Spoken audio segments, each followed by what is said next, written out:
Ndugu yangu Muislamu, ikiwa itakufikia video yangu hii wewe unaitazama, jambo la kwanza namuomba Allah subhanahu wa ta'ala kubariki katika umri wako na katika maisha yako na katika biashara yako na katika familia yako vile vile. Haya maneno mawili lau ukaishi umri wote ukao wakumbusha watu haya maneno mawili tu, tarajia pepo kwa Allah subhanahu wa ta'ala, na Allah ni muweza juu ya hilo. Maneno mawili tu haya ikawa ndo wakumbusha watu, maneno mawili tu, wallahi alazim Allah subhanahu wa ta'ala ni muweza.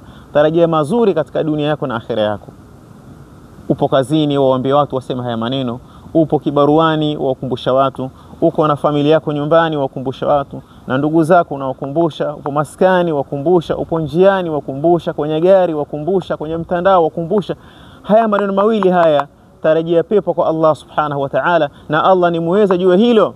Maneno gani hayo? Kabla nianze ndugu yangu, na kuomba ukisikiliza wakumbusha wengine, wewe na mimi tushirikiane kufikisha ujumbe wa Mtume sallallahu alayhi wasallam, na tutaraji malipo kwa Allah subhanahu wa ta'ala.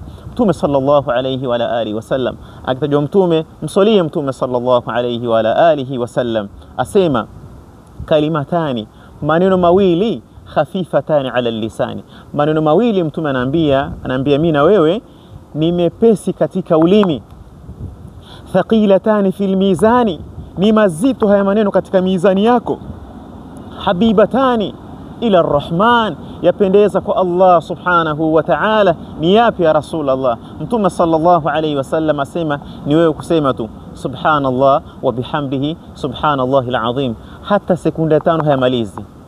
Wakumbusha watu subhanallah wa bihamdihi subhanallahi alazim, subhanallah wa bihamdihi subhanallahi alazim. Maneno haya mawili wallahi tarajia pepo kwa Allah subhanahu wa ta'ala, na Allah ni muweza, na ukumbusha watu wengine, na tutarajia malipo kwa Allah subhanahu wa ta'ala. Wassalamu alaykum wa rahmatullahi wa barakatuh.